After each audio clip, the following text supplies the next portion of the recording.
Namo Buddhaya. How is everybody doing? Good? Very good. Thank you. I hope you remember the sutta, Sambodhisutta. Bante is regarding, we were talking about the third one, right? Discussion. Okay. So discussion about, because the first one is association with Kalyanamitas. The second, Bante, you talk about developing virtue. And the third one, I remember we're talking about discussion, aiding to enlightenment. Now, the discussion, Bante, the first one, I remember there are 10 types. The first one, we mentioned about the fewness of wishes. Now, as Bante explained, fewness of wishes. So there's a tendency that we have to in our discussion be humble. Okay, so if I'm correct, be humble, not to show off, not to talk too much about your own achievements. Okay, so my question, Bante, is there is a tendency, so we want to share what we know about Dhamma to friends. So just like generously trying to share, which is also a good karma, right? Yeah. So generous, but then the tendency is people always want to know our personal experience, and so they will ask. They will ask, how much have you actually attained? So there is a tendency we will have to tell them about ours, and in that case, Bante says about fewness of the wishes, then that may limit, right? So limit our discussion or sharing. So my question is, will it hamper because we want to give more, but then we shouldn't tell about ourselves? And they kept on asking, is it beneficial? Have you attained something? This is I have experienced that, so that's why I just want to ask the question, man. Okay, good. Yeah. So the answer for the first question about sharing, I caught what you said. The Dhamma we know, it should be corrected as the Dhamma taught by the Buddha. So what we share with others is the Dhamma realized by the enlightenment.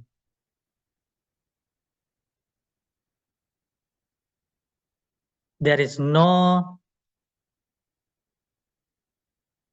any restriction for that. Buddha taught, when the Dhamma is shared more and more to a wider population, the Dhamma shines brightly. The more you share the Dhamma, the more it shines brightly and brightly. So you can share the Dhamma without any barriers. But Dhamma means here the Dhamma realized by the Buddha. Nothing to do with what we know, what we have realized or not realized. It's nothing to do with that. I will give you an example. One time, just soon after the passing away of the Buddha, there was this Arahant monk. His name was Uttara Arahantero, and that Arahantero was teaching some Dhamma to a group of monks. And then I think God Vesavana, he was listening to that Dhamma, because this Dhamma the Buddha is the teacher of gods and humans, right? Okay, so I forgot to pay homage to the Buddha. Sadhu, sadhu, sadhu. I pay homage to the Blessed One, Supremely Enlightened Buddha. Sadhu, sadhu. I pay homage to my teacher, Lukaswami Maharaj. Sadhu, sadhu, sadhu. So when the Arahantero was teaching the Dhamma to a group of monks, God Vesavana was listening to this, and he went back to his master, the god Sakka, and reported what he was listening to. And then god Sakka wanted to come there and listen to the same sermon. So he went there and he worshipped the Arahantero and asked, Bhante, I just heard that Bhante was teaching about this specific thing about the Dhamma to these monks. I heard about it and I really like it. It's very beautiful Dhamma. Is this your realization, your own realization? Is very beautiful, amazing teaching. Is it your realization? Did you realize it? The gods are cast. And then Arahantero said, no. It's nothing to do with my realization. Whatever beautiful words, beneficial words, wholesome words available in this world, all that was spoken by the Buddha. We are copying those words and we are sharing those words with others. That's what I did, the Arahantero said. And Arahantero gave a simile. Imagine there is a pile of grains in a certain village, and the people who have different, like various types of containers, big baskets, like small ones, bowls, cups, they would go to that pile of grains and fill their container with grains and go home. On the way, somebody asks, where did you get this? There is a huge pile of grains there in that certain place at the village. We all took it from there. So Arahantero said, in the same way, whatever well-spoken words are in this world, that are all uttered by the Tathagata, the enlightened one. We are all, like Arahant, even an Arahant said, Arahant has already realized everything, like the Four Noble Truths, full realization. But still, Arahantero said, we copy the words of the Buddha and share it with the world. That is from the Anguttara Nikaya. So if Arahants also said that, shouldn't we say the same thing? We also should say, okay, I am going to share this Dhamma with you.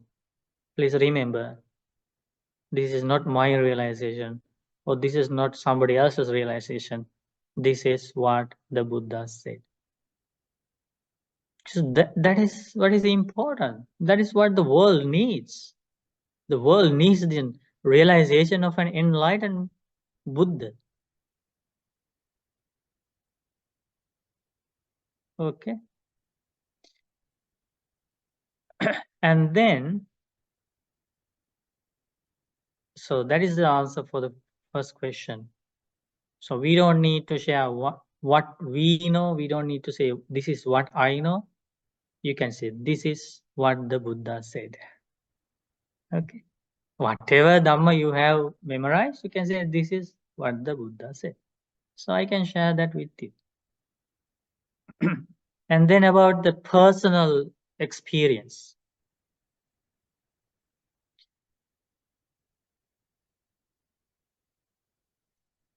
Whatever is personally experienced by somebody, a practitioner, Dhamma practitioner, that is all recorded in the teachings of the Buddha.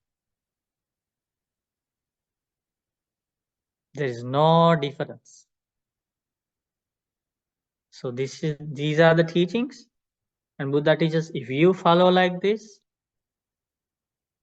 if you follow the sila like this, these will be the results. If you follow the meditation like this, This will be the results. This is first jhana. You will attain first jhana. You will attain second jhana. You will attain third jhana. You will attain fourth jhana, like that. And then this is the definition of the first jhana. This is the definition of the third jhana.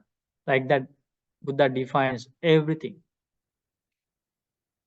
If somebody attains the first jhana, it should match with the Buddha's definition of the first jhana. So again, there is no need to share as a personal experience with somebody because it's already there in the discourse. Again, you go back to the discourse and say, this is how Buddha has defined the first jhana.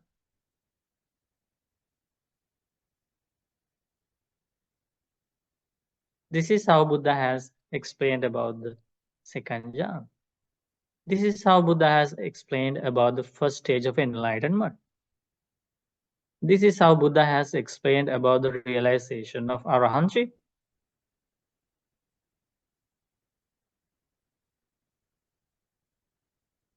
Do you understand? That is what is going to help another person.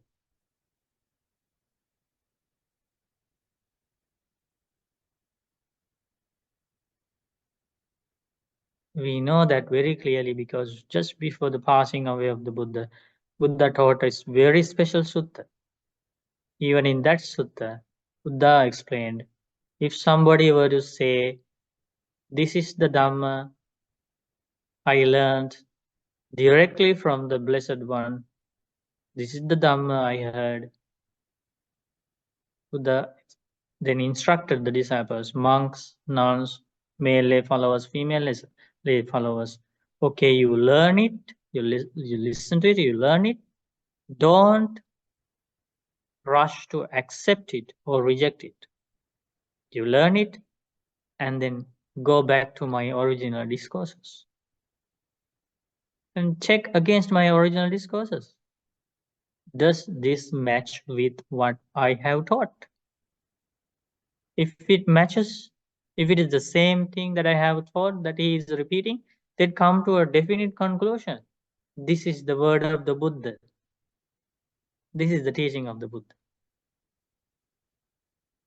When you compare, you understand the difference, or this doesn't match with the words of the Buddha, then reject it. This is not the word of the Buddha. This is a misinterpretation, or this is a personal idea, personal opinion. This is not the word of the Buddha, and you reject it.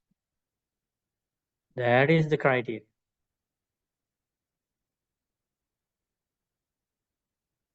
Okay, Harry. Thank you, Bante. Very clear.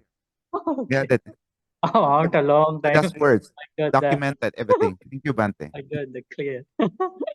The word clear from Harry.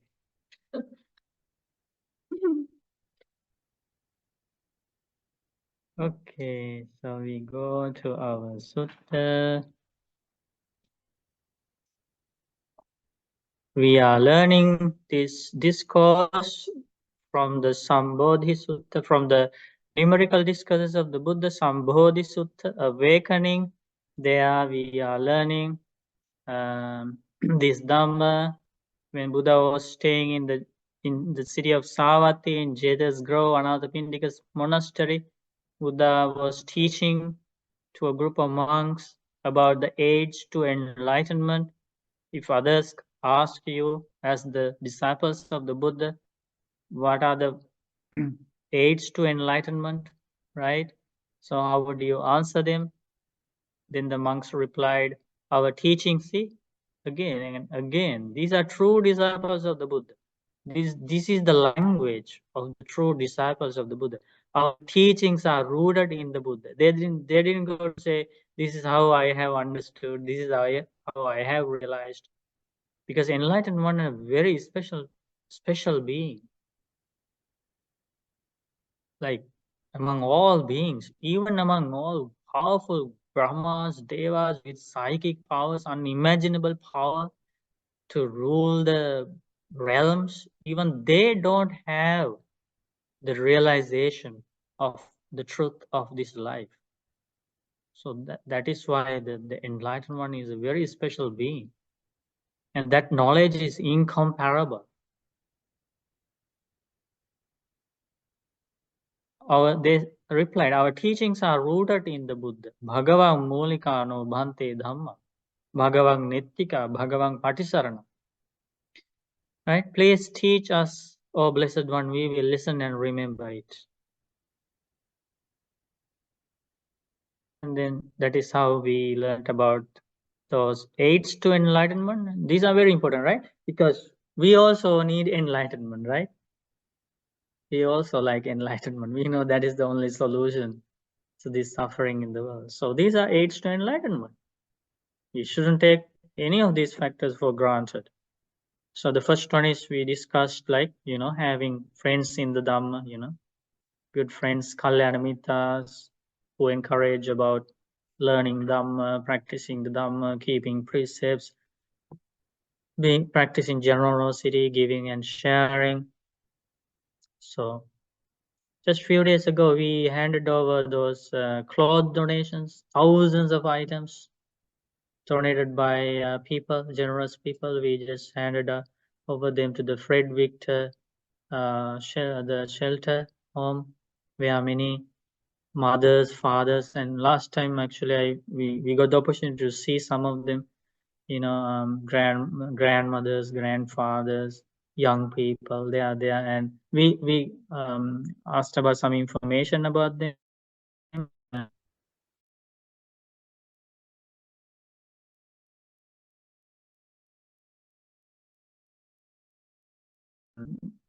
At some point, they were not able to pay the rent or the mortgage, and that is how they ended up here, because they didn't have a place to live. So they are living here. People who lived in good houses. Now, some people are there till they find another house for rent, or if they find a job again. So they are spending time there. So they don't have money. So from various backgrounds, people will be using your generous gifts, right? Thousands of items we donated.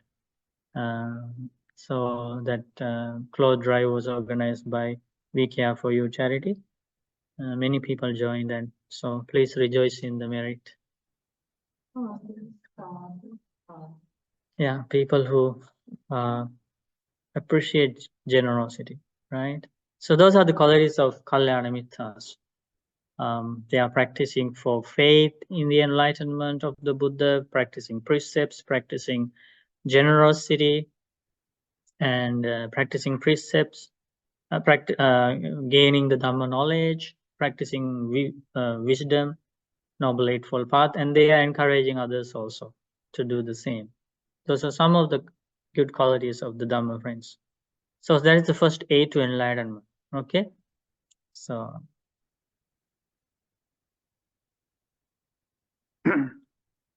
second one is keeping precepts, practicing precepts. So also, please regard these as very special things. Keeping 5 precepts on a daily basis and keeping 8 precepts, observing higher precepts at least 4 or 5 times a month. That is how the lay disciples practiced when the Buddha was alive. If you don't have a monastery or a temple to go to observe the precepts, to participate in those Sila programs, at least try to observe higher precepts at home, 24 hours at least. If you can practice 24 hours, you will gain powerful results. That's the second one. And we were discussing about the third one. We want Kalyana Mittas to talk on these topics with us frequently. These talks that can help us to eliminate or abandon our unwholesome habits, habitual thoughts, negative thoughts, and these talks that would help us to make effort, strive hard in achieving wholesome qualities. So these talks will immensely help us to improve in the Dhamma path. So one by one, there are 10 types of talks like that, wholesome talks, very powerful, very important, very rare in the world. You don't get these kind of talks mostly on social media. You get the opposite. If you like, you can learn the opposite. There are 32 such unwholesome or unbeneficial talks, unbeneficial for spiritual path. So these are the 10 beneficial talks. Apicca Katha, we discussed about that. Santutti Katha, we discussed about that. Today we are going to talk about seclusion. Is that right? Yes. Aviveka Katha.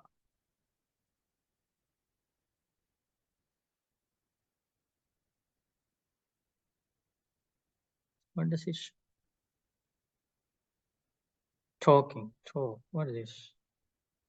Solitude, seclusion. So our Kalyana Mittas encourage us and talk about practicing seclusion. That means the opposite of socializing. Opposite of socializing. Does that make sense? They encourage us, okay, let's go to the 8 precept program. Today, okay, this month, let's sign up for a retreat. Okay, so let's practice meditation. Let's appreciate the silence, and these are the benefits of practicing meditation. These are the benefits of practicing samatha meditation. These are the benefits of practicing vipassana meditation.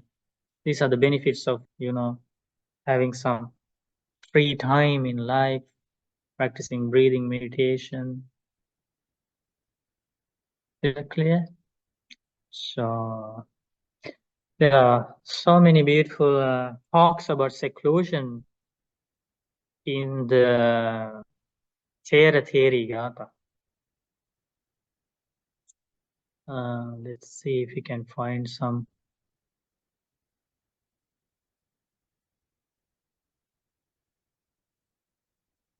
No? Is it? No.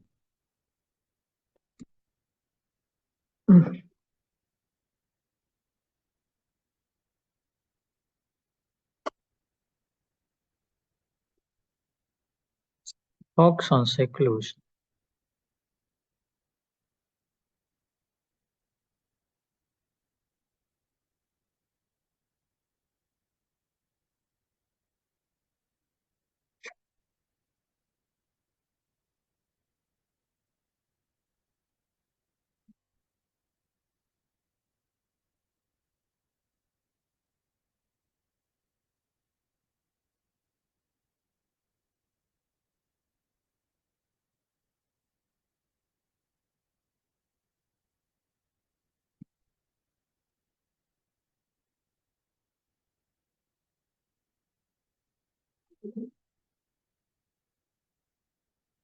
So this is these are the verses of great Arhant who praise the Dhammapada.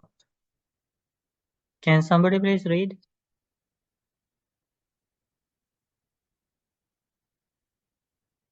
Okay. Buddha was born in the clan of the sun, teaches Dhamma which overcomes all fetters and destroys all defilements. This Dhamma path leads to Nibbana. It makes people cross over samsara. It dries up the roots of craving, it cuts off the vengeance, and brings people to Nibbana. This Dhamma path breaks the root of ignorance. It breaks the engine of karma. Using knowledge as a diamond weapon, it hits wherever consciousness lands. This Dhamma path shows you the true meaning of feelings. It frees beings from grasping, generating true knowledge. It shows the true nature of existence, be like a charcoal pit. This Dhamma path prevents old age and death. It ends suffering. It releases the flavor of truth. That profound Dhamma path is a noble eightfold path. This Dhamma path enables people to understand karma as karma and result as result. It shows the reality of life through the mechanism of dependent origination. The soothing Dhamma path leading to a safe and peaceful state is truly blissful until the end. Isn't that beautiful?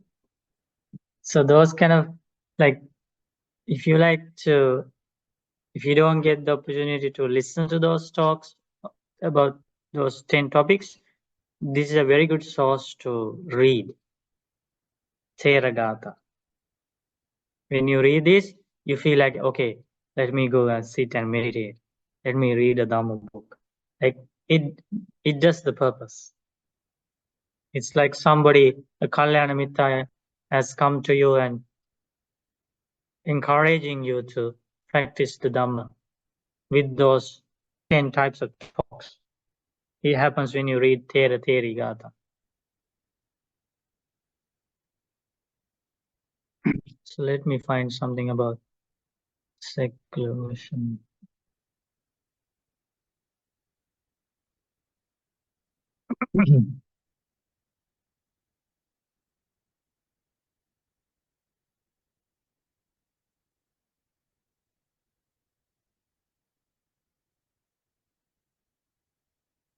Oh yeah, this is about seclusion. You are very lucky you find these beautiful ones. Who is going to read? The verses of Arahant Eka Vihari, the name of the Bhante also. It's like a nickname maybe. That Bhante delighted in seclusion. That's the name. That's the meaning of the name. The one who delighted in seclusion. Okay. When I'm alone in the forest, if no one else is behind or in front of me, truly I feel at ease. The Buddha highly praised living in the forest. Yes, I too shall go to the forest alone. For a monk who practices the Dhamma, giving it top priority, living alone is pleasing. I'm a meditator. I really like to enter the forest where elephants and tuskers live. The forest is delightful. Alone, I enter the forest immediately with big hope. The field is filled with blooming flowers. The forest is cool. I wash myself and start doing walking meditation alone. When shall I live truly alone, companionless, in this beautiful great forest as an enlightened one who has done what had to be done to end suffering? So here, when shall I live truly alone means when shall I become an enlightened monk? That is when you are truly alone.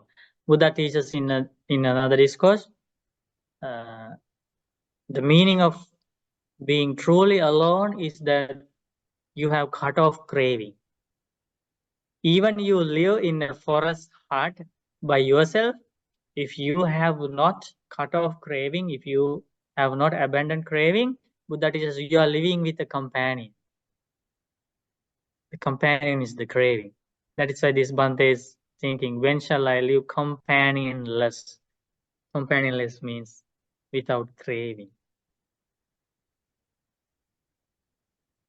That is how I wish to be. May my wish come true. I should proceed on the path by myself. No one can follow the path for another. I go to the forest wearing my brave armor. I shall not come out of the forest until I have eliminated all the taints. The cool winds blow, giving a sweet smell, just like a divine fragrance. Sitting on the top of the mountain, I shall split ignorance.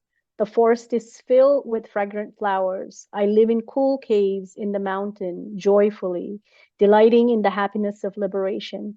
Everything I wish for has now been fulfilled. My life is like the full moon in the sky.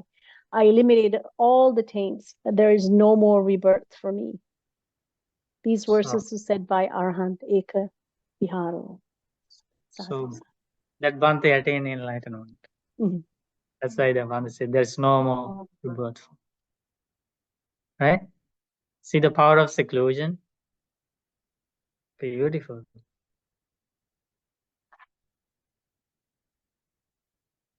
So yeah, it's good that we remember Theravada. So if If you like to get those talks more often about those 10 topics, about fewness of desires, about contentment, about seclusion, about all the 10 topics, one of the best places you should go is the Thera Therigat. They are true arahants, true enlightened monks and nuns. You know how to go there, right? Everybody knows how to go there?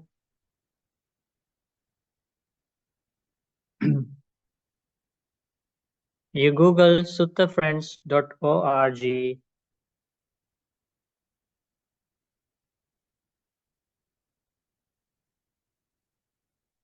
Google suttafriends.org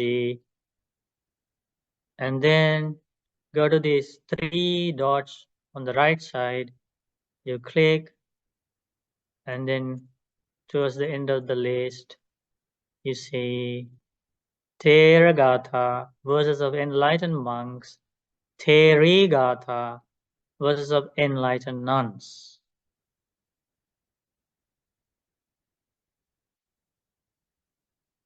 They are every word, okay? Every word they speak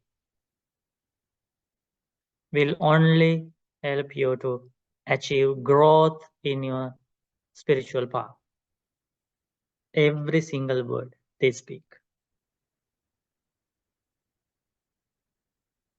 See that? Isn't that amazing? They have passed away.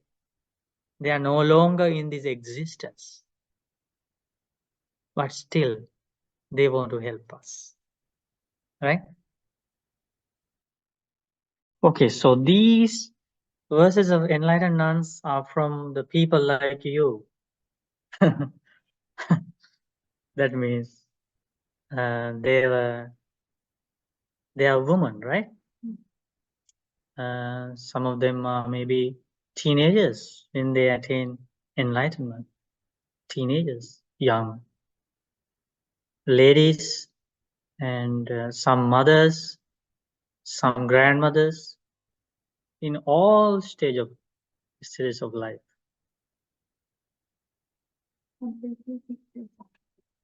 Hmm? Oh yeah. This mother became a nun. Arahant Kisagotami. Yeah. Maybe. Yeah, you can see some.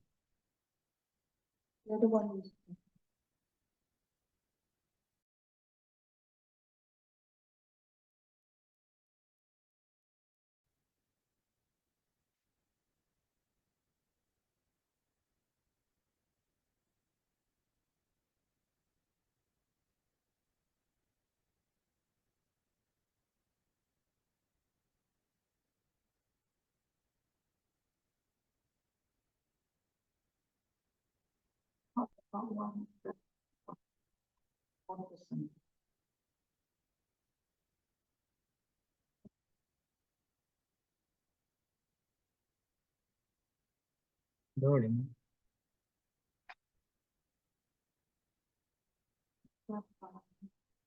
This is Buddha's stepmother, right? Yes. She also became a nun. Buddha's stepmother and attained Arahant.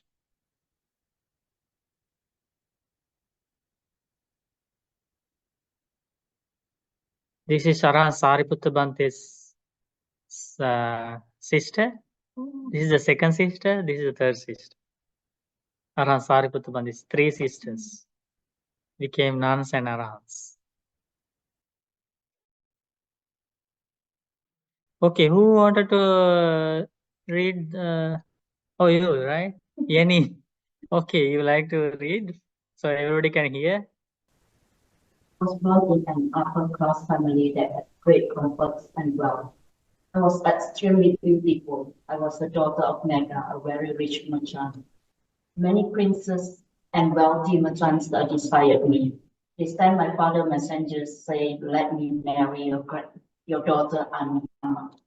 If you tell us how much your daughter Anupama weighs, we will give you 8 times her weight in gold and jewels. But I saw the enlightened Buddha who was incomparable and supreme in the world. I paid homage to my great teacher's sacred feet and sat down. Out of compassion for me, Gautama Supreme Buddha taught me the excellent Dharma. Seated on that very spot, I attained the fruit of non-return. So the very first day she went to see the Buddha, Buddha taught her the Dhamma. Like she was very smart, extremely wise. What happened the very first day, while sitting there, she didn't want to go home and practice like we do years and years. So very first day, very first Dhamma sermon, while sitting there, she attained not the first stage of enlightenment, not the second one, the third one, non-returning. See? Who completely remove the 5 laws of fetters and will not be reborn in the human world again before they attain Nibbana. She attained third stage of enlightenment. Maybe she was, when she was listening to the Buddha, maybe she was wearing jewelry because she said she was very beautiful. Many people young people wanted to marry her. She was from a very rich family. Maybe when she was listening to Dhamma, she was wearing lots of jewelries, beautiful clothing, dresses. But none of those things were an obstacle for realizing the truth of life. She became a non-returner, anagami. Cut off my hair and became one. It is the 7th night since my breaking tried. Oh, not only non-returning.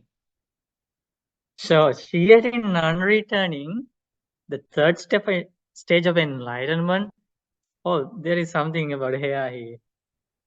Is that you said that you don't want to become a nun because you don't want? Who was that? Somebody said, maybe a daughter. She said she doesn't want to become a monk because she doesn't want to cut her hair. so she became a non-returner. The very same day she was listening to the teachings of the Buddha. She left the family life, the home life. She joined the order of nuns. And she cut off her hair, became a nun. It took only 7 days to completely abandon craving and become an enlightened nun. Only 7 days. Isn't that powerful? These are the most fortunate women who ever lived on this earth. What is her name? Aradhana Anupam.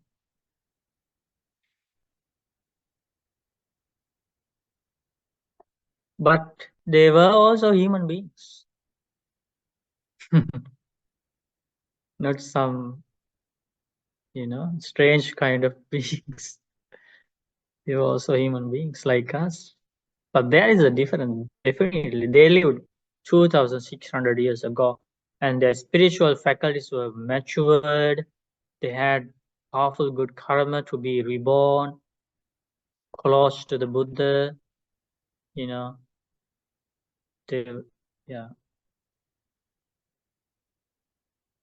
But the fortune we have is we are also listening to the same teachings.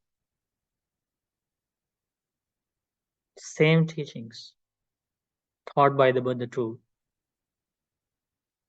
Anupama, the daughter, and we are listening to the same teachings. That is very, very rare.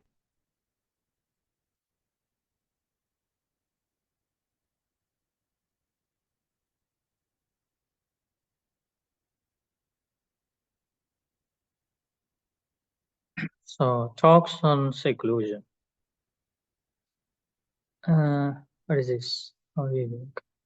Aloofness. Asansagakata.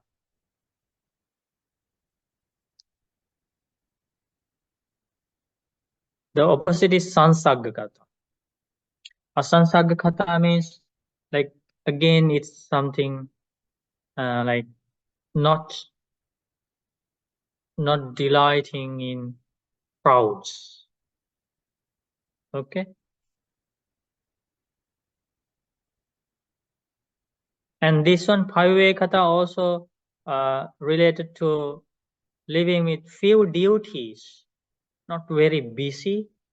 So there are two types of Paviveka, Kaya Viveka and Chitta Viveka. Kaya Viveka.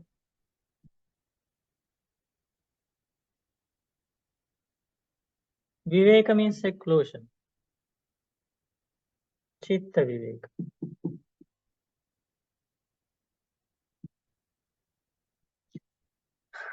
Both of these are important. Kaya Viveka means living with few duties in life. Without following this, without practicing this, without achieving this, at least to some extent, it will be difficult to achieve the second one.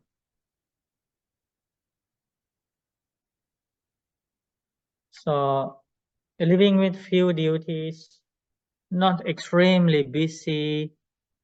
You have some time to join the Dharma programs. You have some time to, live in seclusion, some time for meditation. That is the meaning of first one, okay? The second one, Chitta Viveka, means the seclusion in the mind. This is bodily seclusion. Bodily seclusion means living with few duties, right? Your body is not that occupied with so many duties and you are not very tired, okay, with your bodily engagements. Then you have Chitta Viveka. Chitta Viveka means your mind is not tired with 5 hindrances. That is the meaning of Chitta Viveka. Mental seclusion. What is the meaning of the mind being very tired? There are 5 things by which somebody's mind gets so tired. First one, with thoughts of sense desires. Okay. Thinking all the time about, material things, about becoming famous, about, accumulating wealth, no matter it's righteously or unrighteously, or even killing others, stealing others' belongings.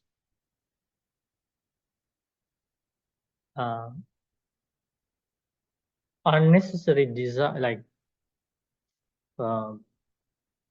these desires, too much craving for things, too much attachment for things. So the mind is restless, mind is tired. Second one, angry thoughts.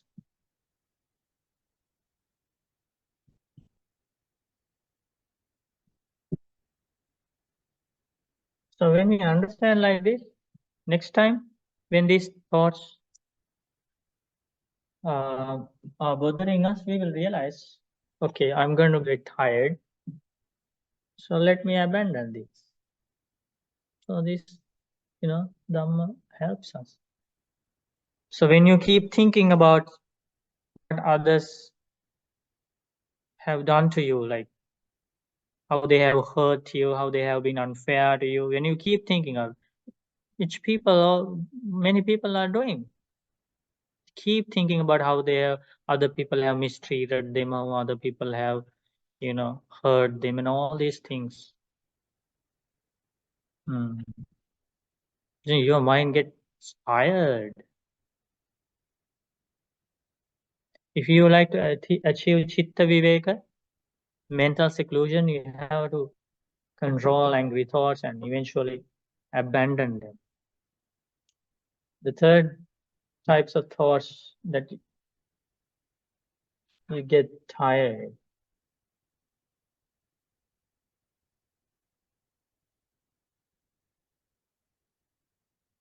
Sleepiness.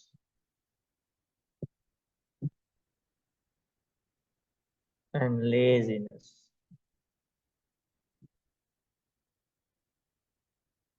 Fourth one, restlessness.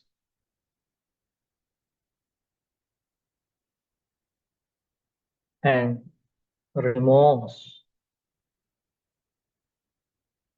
When you keep thinking about something that you have done, but now you think I shouldn't have done.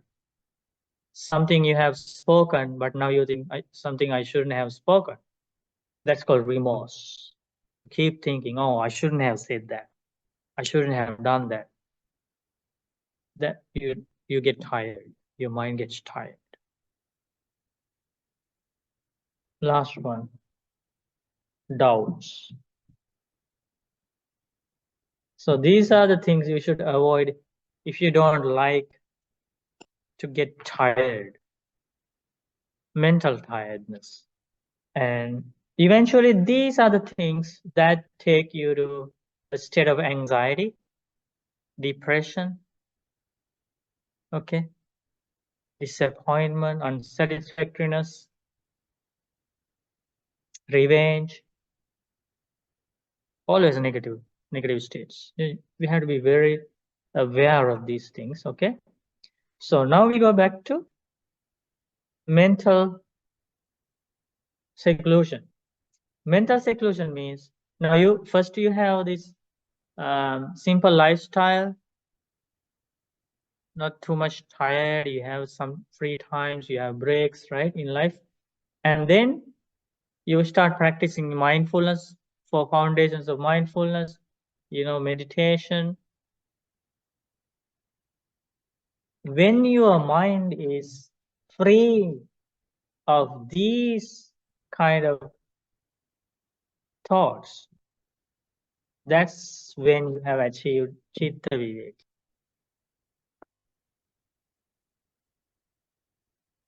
Mental seclusion.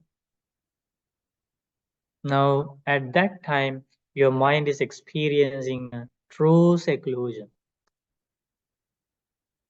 That is very correct, because imagine you are alone in your room, okay? You don't have any companions with you, but you have these 5 enemies. Do you have any seclusion? Mental seclusion? No.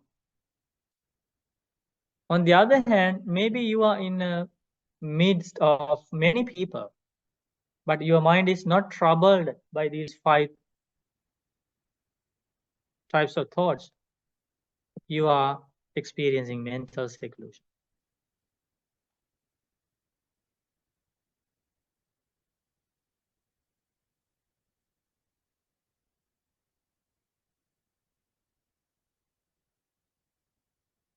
Okay. So to understand the meaning of the next one, asansagga kata, let's say somebody is encouraging you to go to a party, drink alcohol, dance, sing, and have fun.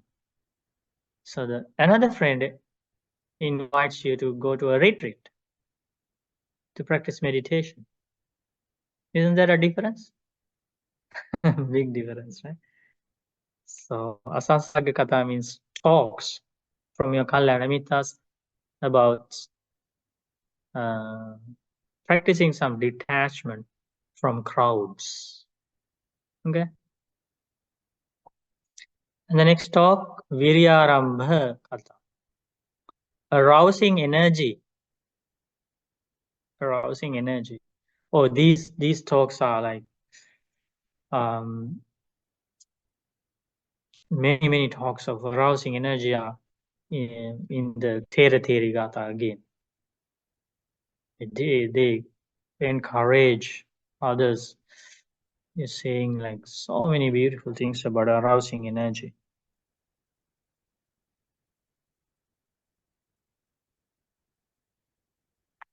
Okay, arousing energy for two things, okay?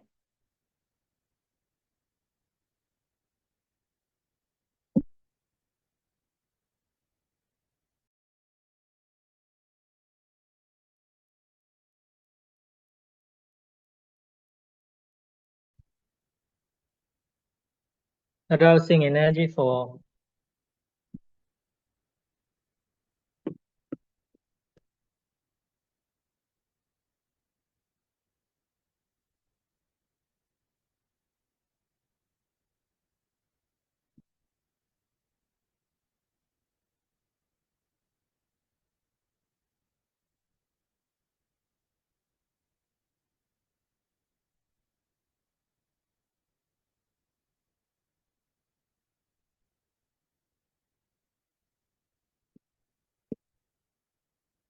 okay, this is the energy that is discussed here.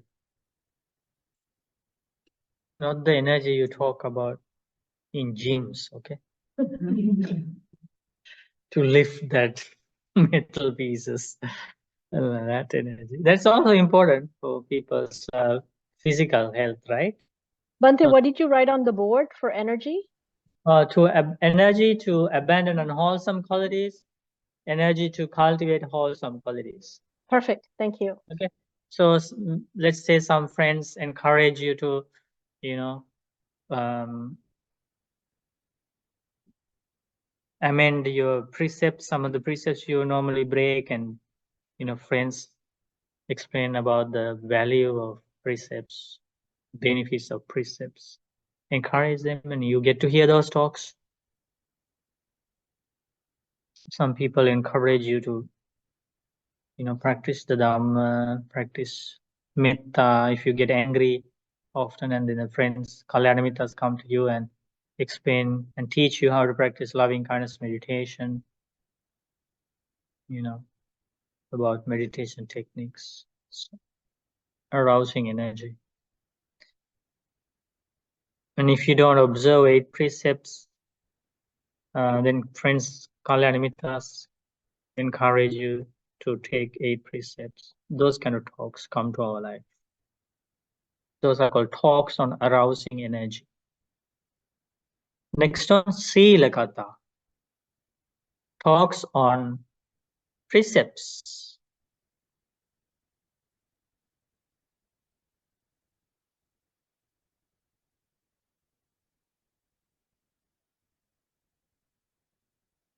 One of the Arahants, again, encouraging others to observe precepts.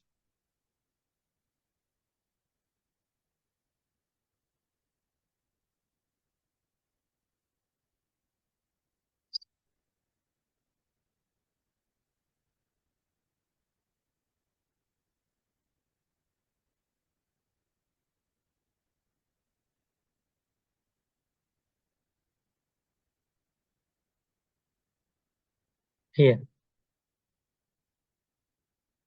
So we discuss about the talks on Sila, right?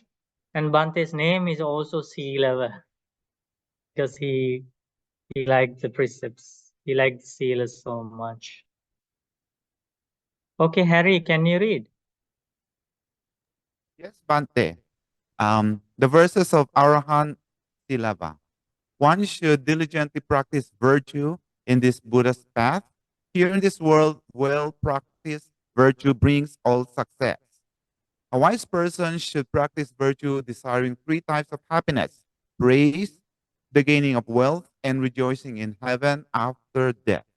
By his restrained life, Basically, these are the results of precepts, some of the results of precepts. The person who keeps precepts is praised in this life and the next. The person who keeps precepts gains the wealth, right? Because he doesn't associate with friends with bad qualities. He doesn't do gambling. He doesn't spend his money on alcohol or drugs because he keeps precepts. Mhm. So he becomes a rich person.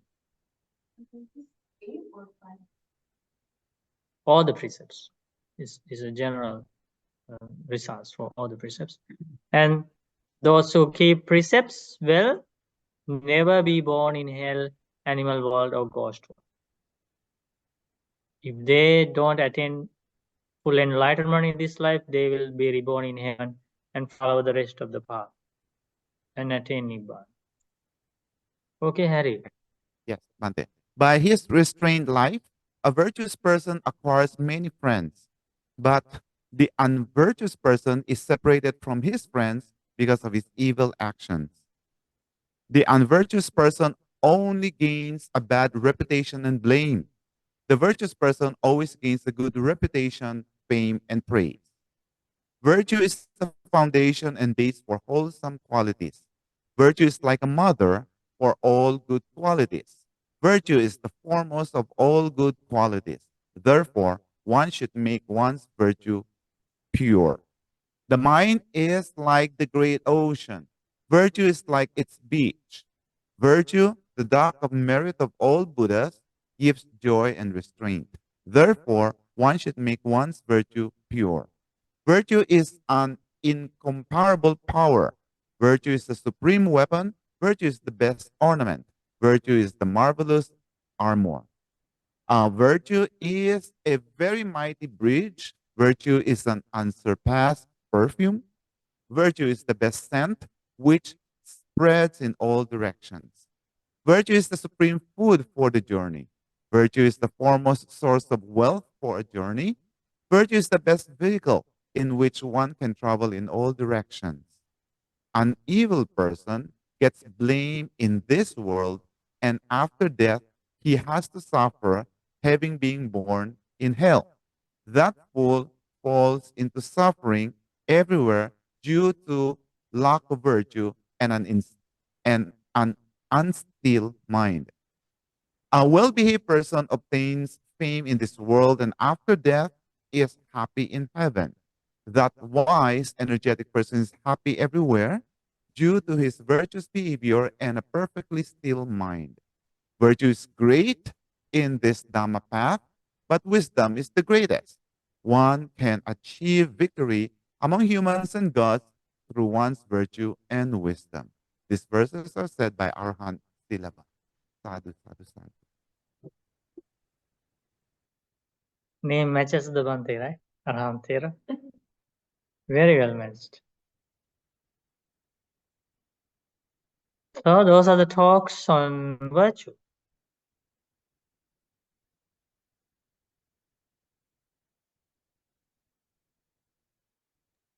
Bante, a question.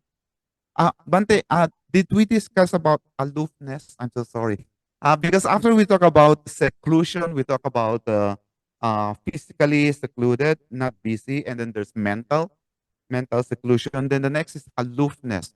Did we discuss or maybe I missed out? Sorry, Bante. Oh, we already discussed. Oh, okay. So that is the same. That's the Staying, avoiding crowds, basically okay. aloofness.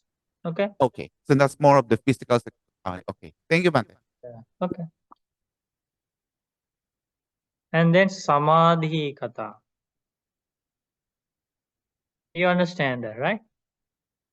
Talks on meditation, practicing jhanas, practicing unification of the mind. Talks on meditation. Yeah, these are the talks that would turn our lives upside down. You know, if we only get to hear like, talks on food, clothing, fancy things, parties, you know, all these things, then why this like lots of suffering in the world, lots of restlessness, stress, depression, because they all have access to the social media. So if they have, you know, beneficial things coming through those, why so much suffering in the world? Why so much stress, anxiety, depression, suffering, sadness, right?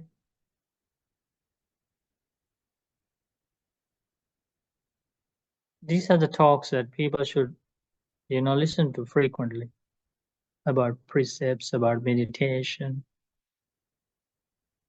about abandoning unwholesome qualities. Next talk, Panya Kata, talks on wisdom, means about the realization of the Four Noble Truths, nothing else. Panya means about the Dhamma, about the truth of this life, about the impermanence, about the suffering, about the non-self nature, about the dependent origination, the cause and effect mechanism of this life, about the 5 aggregates of clinging, Panchupadana Kanda, about Satara Satipatthana, Chattara Satipatthana, 4 establishments of mindfulness, 7 aids to enlightenment, Satta Bojjhanga, about these teachings, about the truth of life, about the first noble truth, about the second noble truth, about the third noble truth, about the fourth noble truth. Next one, this is the 9th one, right? Vimukti Kata, liberation, freedom.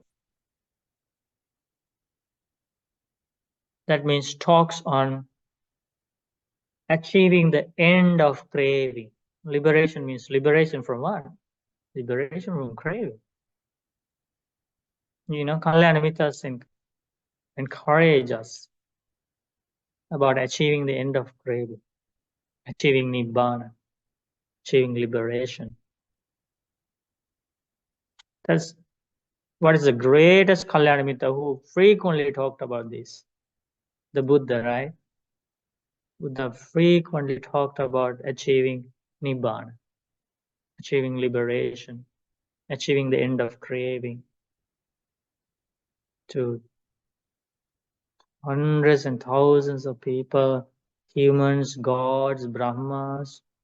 That's what Buddha did for the rest of his life after Buddha attained enlightenment at the age of 35. For 45 years. That's all what Buddha did. Encouraging people to attain freedom from suffering.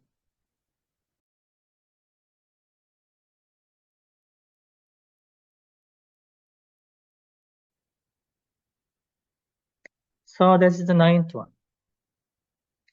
And the last one, Vimukti Jnana Dassana Kata,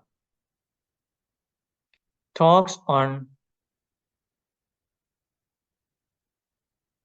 the realization of the Four Noble Truths, talks on the knowledge the enlightened ones, the enlightened disciples experience after they achieve ending of craving.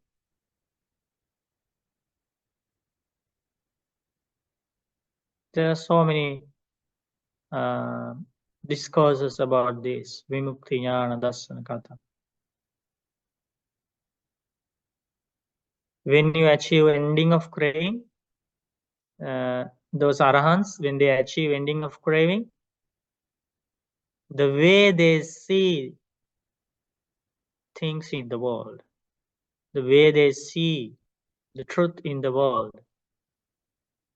it is also described in the discourses of the Buddha. So, for example, after attaining arahantship, how an arahant, an enlightened monk or a nun, think about the feelings, right? So there are discourses about those.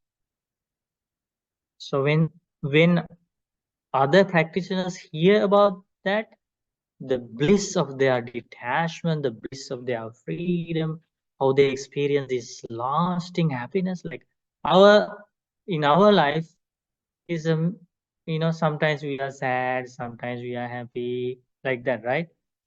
But in Arahant's life is like always happy, always happy. So that bliss of Nibbana, and they explain how they feel it. So those kind of talks.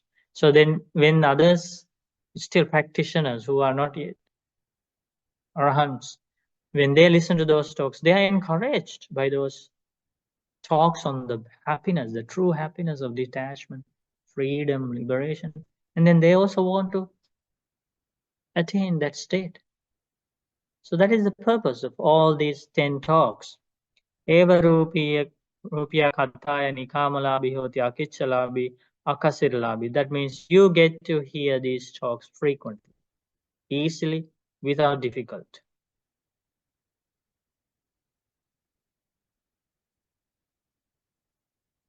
Yeah.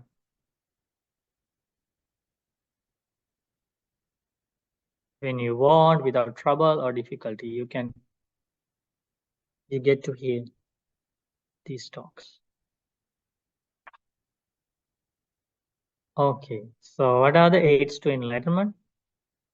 Having friends in the Dhamma, keeping precepts, and then yes, listen to those 10 talks. Geeta, you have a question?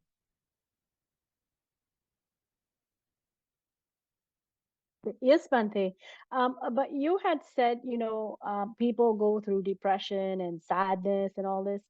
But I mean, understandably, we're not arahants and Buddha is not here. So we're all training slowly on this Noble Eightfold Path. Plus, we're also bringing our habit energies or the nature within ourselves from our past lives.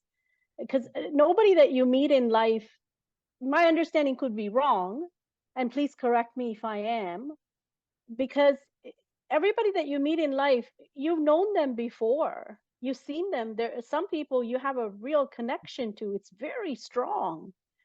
So it takes time for one to gradually travel. So if we can practice gradually with compassion for ourselves and others, we'll get there eventually. No, I was referring to the people who don't have any access to the Dhamma. Okay, yes, 100%. Yes. Thank you, Bhante. Thank you so That's much. why I said, like, they are carried away by this, information, talks on attachment, craving, because that is what they're exposed to all the time. Because Dhamma is not available for them. They don't have that access. So that's unfortunate, right? So the result is, if you check how many young people take their lives per year, you will be shocked. You check the data. So that's because they don't have the opportunity to learn these teachings.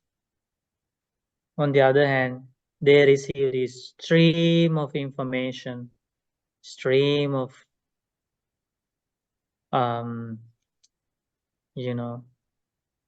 talks about the opposite of detachment, opposite of seclusion, opposite of renunciation. Okay, any other questions? Thank you, Bhante.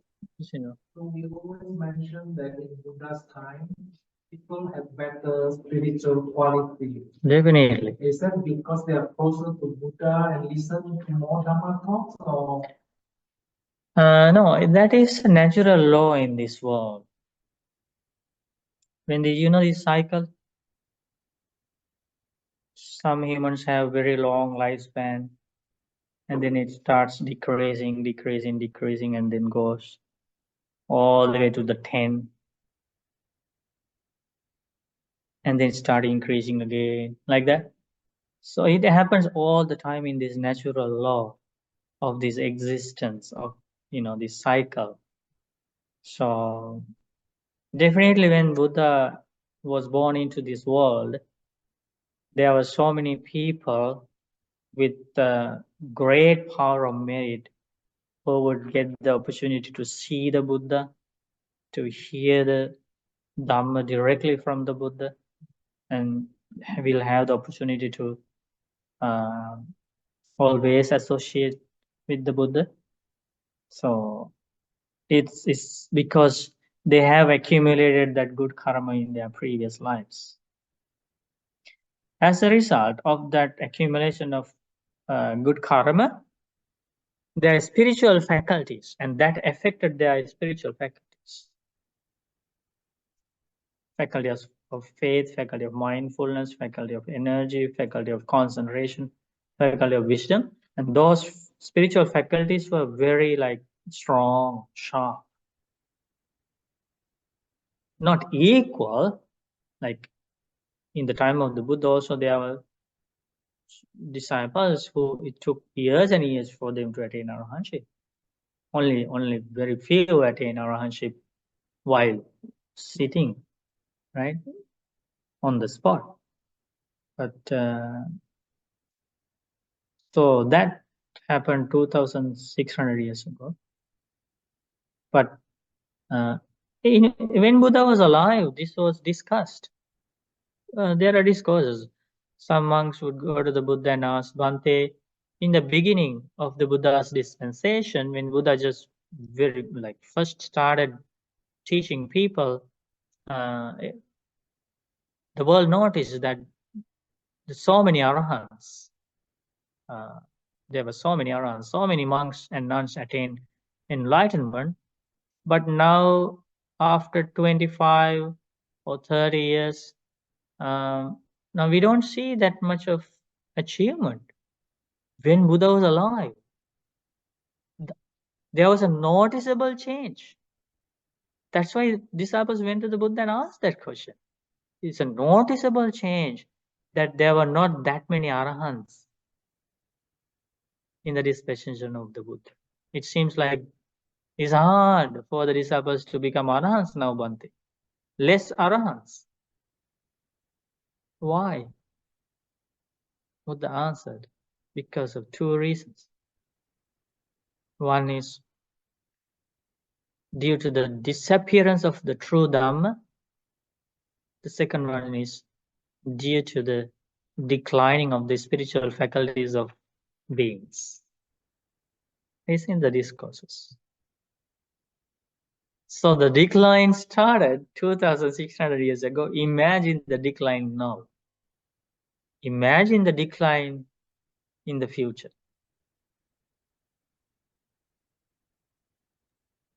Maybe Bhante waiting for the next Buddha to come, Maitreya. But it could be too late. We couldn't. What is the guarantee?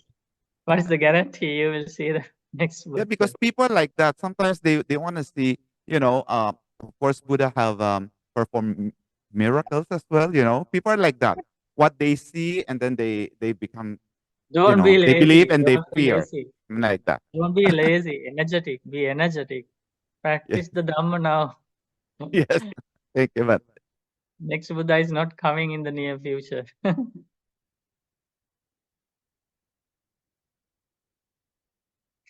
Okay, very good.